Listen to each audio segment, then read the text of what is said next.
What is up everyone, and welcome to some more F1 My Team career mode. Last time out we were at the French Grand Prix, and after a pretty poor qualifying performance we were starting to work our way back through the field and our car broke down. So yeah, we ended up losing out on any points we were going to gain from that one. We're still in the lead of the championship by about 20 points or so, so it's not the end of the world, but yeah, I definitely don't want too many of those. I could use a few good results going forward.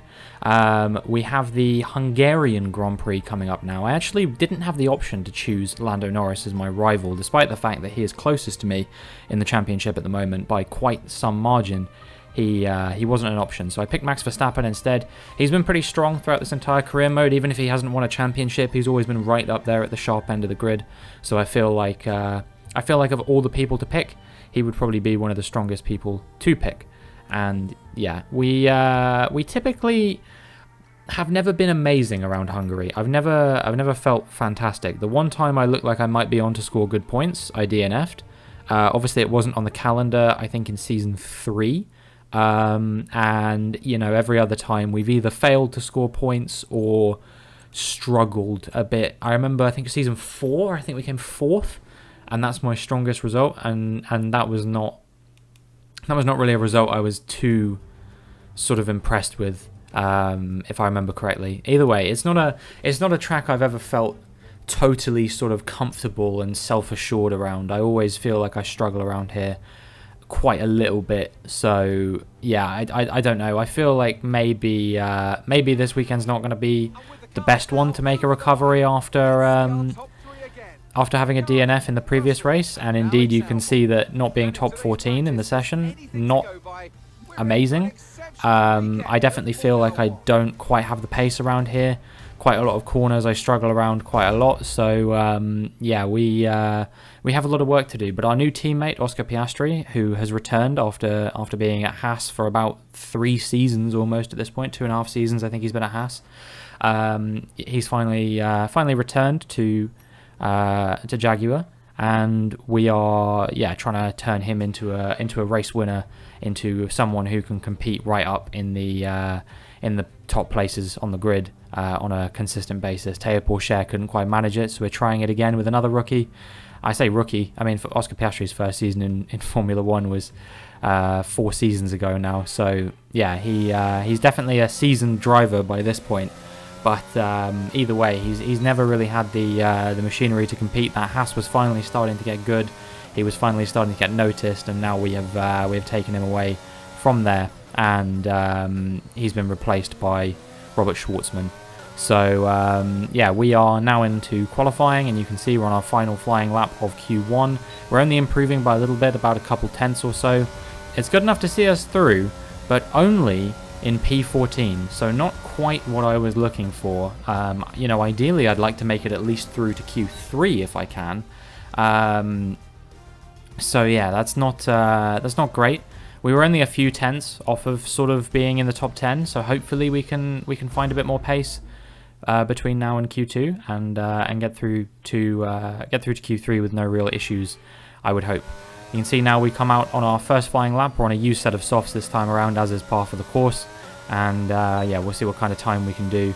It is going to be a 1:15.5. It's only a little far off of Perez, less than a tenth, so not too bad. But then Norris goes over a second faster than that. So clearly we're going to have to show some semblance of improvement if we want to progress. We improve by about 6 or 7 tenths as we come up to the line. And yeah, you can see it's about 6 tenths. It's a 1:14.8. And it is good enough for only P11. So for the 4th Grand Prix weekend in a row, we have been knocked out in Q2. We haven't seen Q3 since Canada. That was a very long time ago at this point. So yeah, I need to get on top of my qualifying form. Piastri actually went fastest in that session, and yeah, we were about another tenth or so from safety, 0.07 of a second off of Alex Albon. So yeah, we needed to just pull out a little bit more if we even wanted to make it into Q2. But you know, everyone else apart from Albon was a good few tenths faster than me. But we'll see what the grid order looks like in the race itself. Hopefully, you know, Piastri got a good performance. If he was going fastest in that session, who knows, maybe he got pole. I'm pretty sure he got pole in France. He just got swallowed up by the pack as the race progressed. A lot harder to overtake here if he can hold on to the lead into the first corner, provided he takes pole. I don't see any reason why he can't win the whole thing. It's notoriously difficult to overtake around Hungary, especially for the AI, who are typically fast in all the same places. The reason why I tend to get a bit more sort of pressure from the AI is because quite often I'm not fast where they are fast, and vice versa. So yeah, from P11, realistically I want to improve maybe sort of back into at least into the points, maybe sort of top 6, something like that, top 5 maybe would be ideal, and we'll find out how I go when we get into the race. It's race day in Budapest as we get ready for another round of Formula One action.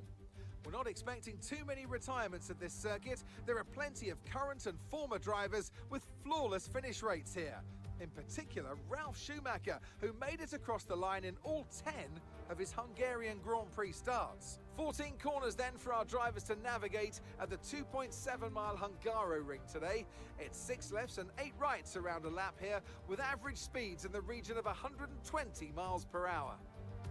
It's time to take a look at our starting grid for today's race. Oscar Piastri lines up on pole position, with Daniel Ricciardo slotting in alongside. Looking down the rest of the grid, we have Sainz, Verstappen, George Russell and Gasly, Joe, Fernando Alonso, Robinson and Lando Norris, Mick Schumacher, Perez, Théo Pourchaire and Ocon, Schwartzman, Albon. They'll be starting further back after an earlier grid penalty. Nicholas Latifi and Yuki Tsunoda, Stroll, Magnussen, Lundgaard and Charles Leclerc completes today's grid order. With preparations almost complete, let's head down to the track. Natalie Pinkham joins me once again in the commentary box. It's fantastic to have you with us today. I'm curious though, how do you think the drivers stop those pre-race nerves from becoming overwhelming when you're lining up on the grid? Well, I imagine they'll be starting to feel the adrenaline as they anticipate the rundown into turn 1, a bit like preparing to go into battle. The unknown situation will bring nerves, but that's a good thing. It'll keep them focused on the moment and on their surroundings as we build towards the start of the Grand Prix.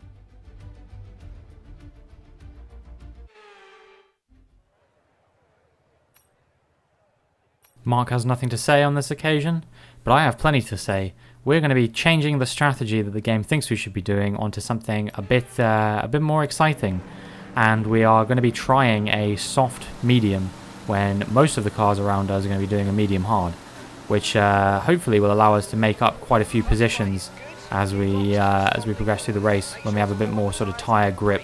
Although I might lose it if I go onto the grass like I just did then on this formation lap, but hopefully that was an anomaly, and we will be able to avoid getting on the grass for the remainder of the Grand Prix when we're actually racing with the cars around us.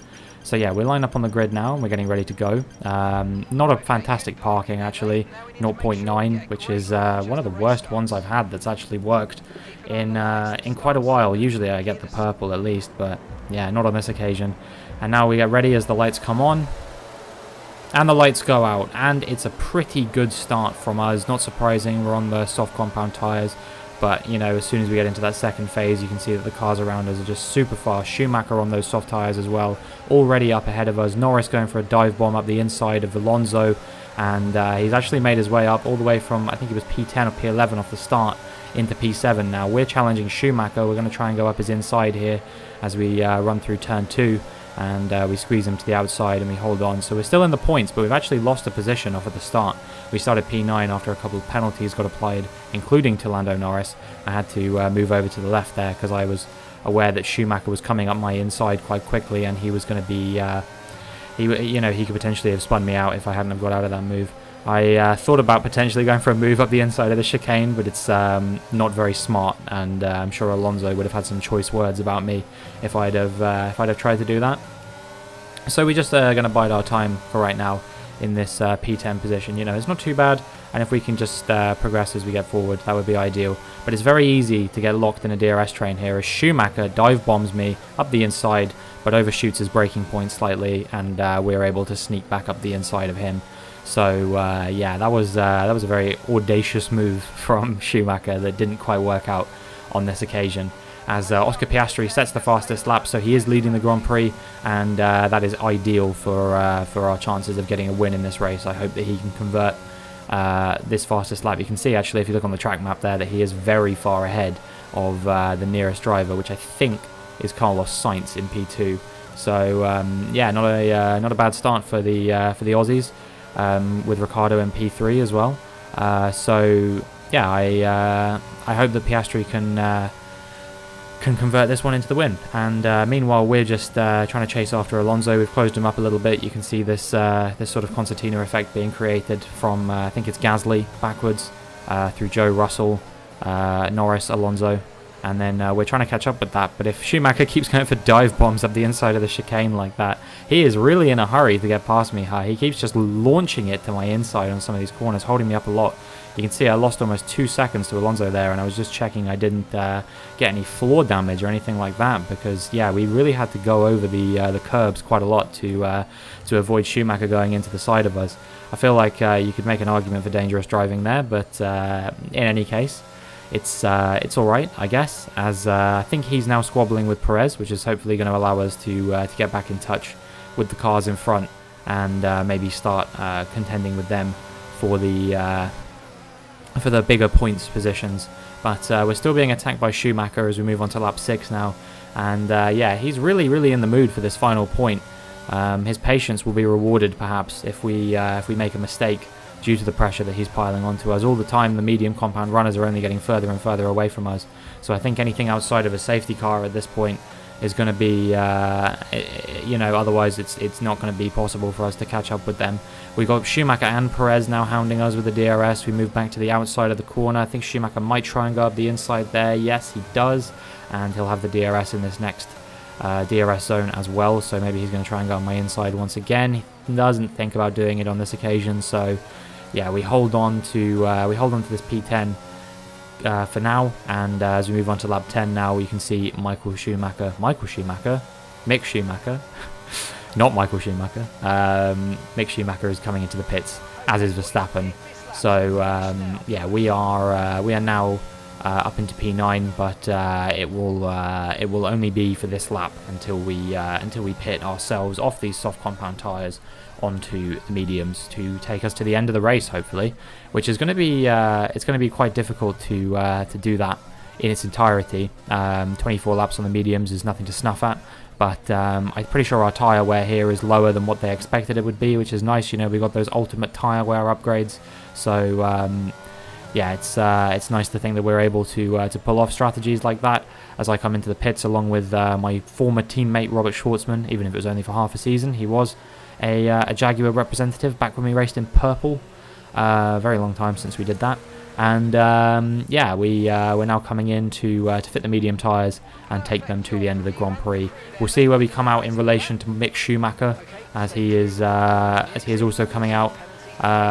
He pitted last lap, obviously, and we try and go up his inside here at turn 1 out of the pits, and we make the move happen. But he will have the warmer tyres to attack us.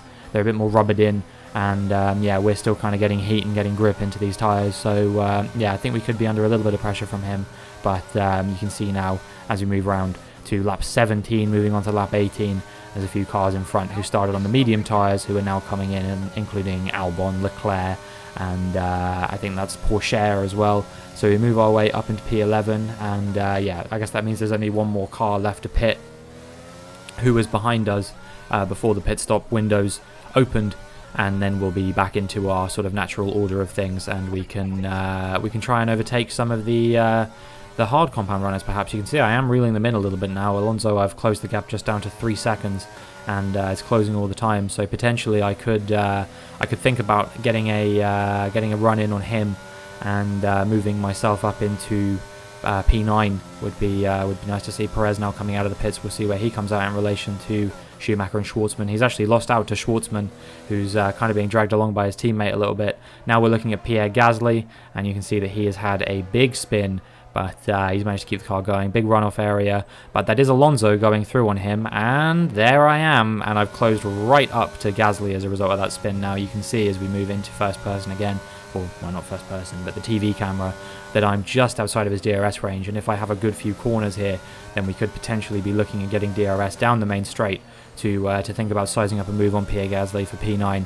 And if I get the DRS, that's going to mean that I might have the opportunity to close up to the cars in front of him as well, like Alonso. Maybe a P8 would be an amazing place to find ourselves in, based on how much we've kind of been lacking in this Grand Prix so far. We did get the DRS on Gasly here actually, so we're closing him down quite a lot. You can see I've closed the gap to 0.6 of a second already, and we'll have DRS once again along with burning the battery. We'll see if we can close it any further. Not really, but you know, all's good in the hood the way I see it. That's you know, one position that we're going to be really keen to try and take as quickly as we can as we move now on to the end of lap 23 into the final sector. And you can see that the gap is only about 0.4 of a second, but he has closed up to Alonso as well, so Gasly is now going to have DRS on Alonso in front, which is going to make it all the harder to overtake him as we kind of get locked into a small but very real DRS train here.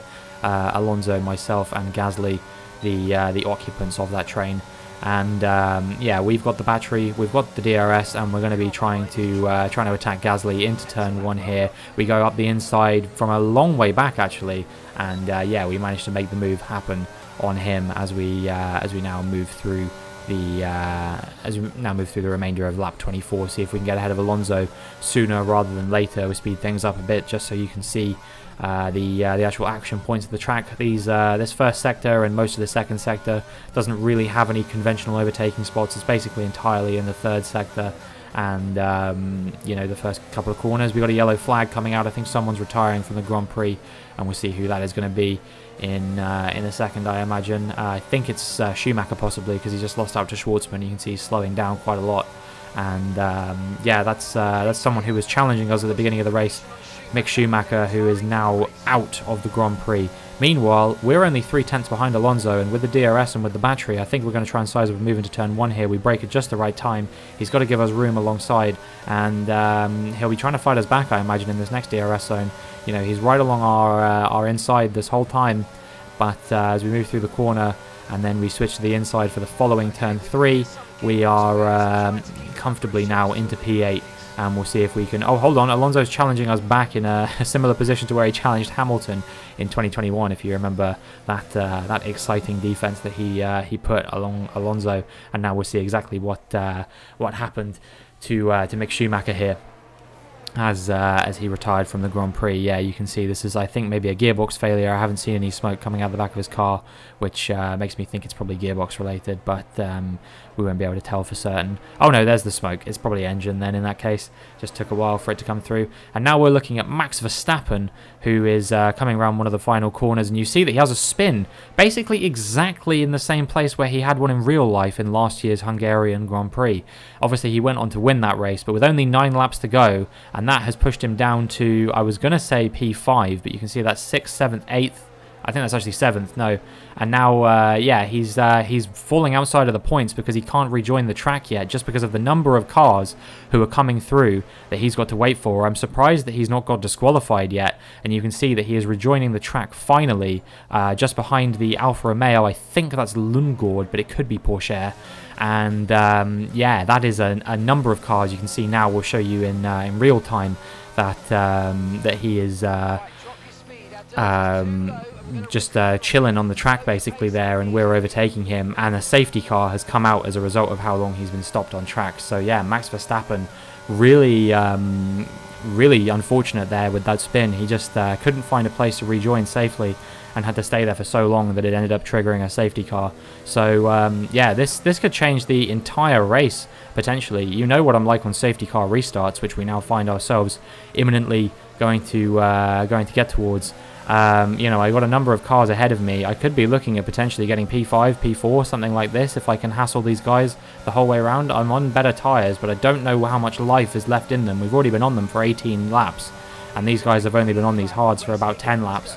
So yeah, it's going to be really interesting to see how things play out on these final 6 laps of the Grand Prix. We don't get ahead of Norris into turn 1 initially, But, you know, once the DRS gets enabled on lap 32, I think we have a real opportunity to make up some good positions here.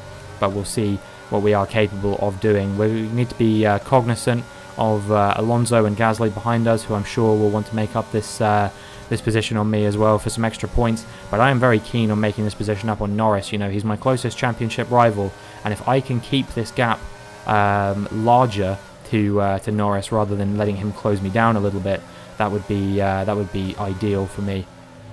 So yeah, very keen for making this move as quickly as I possibly can, and we'll see what we can do. But he's actually pulling away a little bit here. You can see that he's already 7/10 ahead of me as we move towards the end of the lap, and I need to have a good few corners here if I even want to stay within his DRS range. Not that it will matter too much because we don't have DRS yet. Piastri, meanwhile, is leading the Grand Prix this whole time. He's had a very good restart, and he's already extended a bit of a gap on Carlos Sainz there. I don't know if it's quite 1 second, but he looks very comfortable and in control of this race as we move now on to the start of lap 32. DRS is enabled, and now is the time for maximum push against Lando Norris. We're not going to get any DRS in this next DRS zone because the detection point serves both DRS zones on this track, so we have to wait until the start of the following lap before we'll have any DRS. But yeah, we're going to try and size up a move on him. We're going to be hassling him for 3 whole laps, I imagine. And yeah, if we can make up 1 position per lap, then I could be potentially getting to the front of this train, overtaking Zhou Guanyu for 4th position, and we will equal our performance from last year. So we have the DRS, we got the battery, but you can see we're 6/10 behind, and Norris is going to have the DRS as well to Russell in front. I was hoping I would be closing up by more than this, but I'm just not. And you see that in the braking zone I managed to close them down quite a lot, but yeah, it just wasn't enough to even think about making an overtake on him from that far back. It would have been a suicidal overtake to try and go for. So he holds on to P6 for now, and that probably means that my maximum position I can take in this race is going to be, I would say, P5 now. I don't think we can make up more than 1 position per lap. So yeah, that is going to be the best position we can find ourselves in. And really what I could use here is Russell trying to size up an overtake on Zhou and holding each other up. That would be something that would really help me. We're a bit closer to Norris on this occasion. We're burning the battery once again. You can see I'm pushing really hard on it with the DRS, but we only managed to close the gap to about 4/10. I potentially look about going around the outside of him, but he just has a bit more grip at this stage. You know, his tyres are a lot younger than mine. I'm keeping an eye on the gearbox as well, which has got 72% wear. I switched back to an old gearbox after the gearbox failure of last Grand Prix. So yeah, we're trying to take that one more race than we would have done beforehand. And yeah, now that we didn't get ahead of Norris on this lap either, it's looking like we're only going to have 1 more chance to make up 1 more position in this race, and P6 is the maximum we're going to get out of it. So we're going to try everything we can. We take the final corner super tight there. We burn the battery right on the exit, and you can see we're 3.5 tenths behind as we come onto the entry of the final lap of the Grand Prix. We're only 3 tenths behind now. We guard the inside of Norris. Can we make the move stick? We're going to squeeze him to the outside, and we move up into P6, and that is my championship rival pushed to the wayside once again in this Hungarian Grand Prix. We started ahead of him. He overtook us on the first corner of the first lap, and we've overtaken him on the first corner of the final lap. So that is 8 points in the bag for us if we can convert this. Meanwhile, Norris has actually lost out on a few more positions. You can see Alonso and Gasly have overtaken him somehow. I think Alonso must have pressured Norris into that second DRS zone and maybe overtaken him in turn 2 and maybe pushed him to the outside, which allowed Gasly to get through as well, if I had to guess what was happening there. I don't think we're going to be able to get ahead of any more cars. You can see that Russell is just a bit too far ahead. I don't feel like going for any dodgy dive bombs up the inside of this corner. So yeah, that is P6. We're going to consolidate. You can see Piastri is miles ahead on the track map of anyone else. Sainz and Ricciardo battling over P2, but I think it will be Sainz to take, as Piastri is going to cross the line to become a Grand Prix winner in only his 2nd race back at the team, and we are going to come home to take P6 in this Hungarian Grand Prix.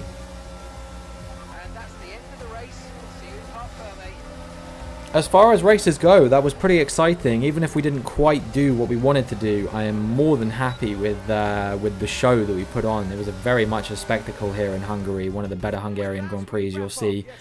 And yeah, I'm very, very happy with that.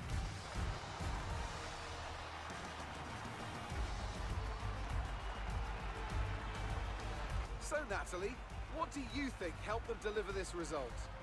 I think it was clear what the main contributing factor out of the track was: speed. It sounds like an awfully reductive statement, but fast cars win races, and we saw that today with our winner.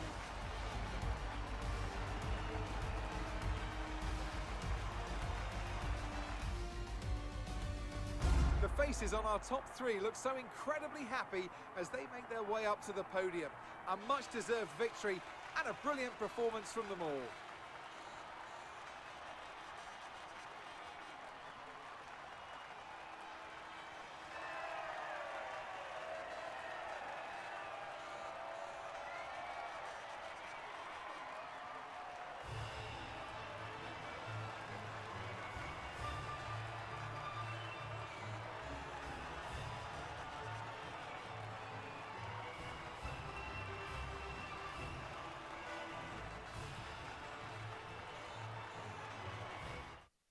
So let's review the updated driver standings. Robinson increases their championship lead. So then, Natalie Pinkham, who would you rank as your driver of the day? Well, my driver of the day has to be Charles Leclerc. He was unstoppable out on track today, weaving through the competition with ease. It's time to see how things are shaping up in the Constructors' Championship. The current leaders continue to extend their lead at the top. Meanwhile, Ferrari have improved their position. A strong weekend for them as they fight their way towards the top. Well, what an end to another fantastic weekend of racing. Thanks to everyone who joined us, and we'll see you for the next one. So, only 28 points separates myself and Lando Norris, but that is enough for me to have a mechanical failure in a Grand Prix and still retain my championship lead. So, yeah, we're in a pretty comfortable position at the moment. 83 points ahead in the Constructors after that win from Piastri, and that is brilliant from him. You can see he defended perfectly to the inside off the start there. Defended Sainz trying to go around his outside, and yeah, never looked back after that. So fantastic result from Oscar Piastri. I'm very happy with that, and I hope to see many more strong performances from him in the races to come over the course of the season. Next up is Belgium, which, as a lot of you probably know by now, is a circuit I absolutely love. I think it's probably my favourite circuit on the entire F1 calendar, and you know, whilst things have been difficult there, I have picked up a win in last season on the way to claiming my first championship, and I'm hoping to repeat that feat next time out in Spa-Francorchamps. So yeah, we have a number of races coming up now which are pretty strong for me, including Zandvoort as well, which is a race I've won twice, including that very, very lucky win that I claimed in Season 2, my first win in Formula 1. Those many years ago at this point. I know it was in reality only a few months ago, but yeah, it's coming thick and fast, these videos, you know. I've been incredibly grateful for the support that you guys have been giving me on the recent videos. You know, every video recently has been hitting like 100+ views, and we've been having so many positive comments being left on the videos that I just have so much motivation to get these out. You know, I wake up early every day, I start recording them, and I'm just so excited to see the future of what's coming down the pipeline. You know, things are really looking up at the moment. So yeah, I just wanted to give a massive thanks to all of you who are watching this, and yeah, if you've made it this far in the video, how about you leave a comment down below saying something like Piastri P1 or something like that. And yeah, if you're not subscribed, because I do check my analytics, apparently 60% of the people who watch my videos aren't subscribed. So yeah, something to think about. If you've made it this far in the video, you must have enjoyed something about it. So yeah, if you're not subscribed and you made it this far, definitely consider doing that. Like I said, next up is Belgium. I'm hoping that we can have another strong team performance there from both myself and Piastri. You know, if we can both be in the top 5, that would be fantastic, with ideally at least one of us winning as well. And yeah, hopefully we can continue progressing well to keep our hands on this championship and not let it slip into the hands of someone like Lando Norris. Anyway, that is going to be it for this video. If you enjoyed, please make sure you like and subscribe, and hopefully I will see you in the next one.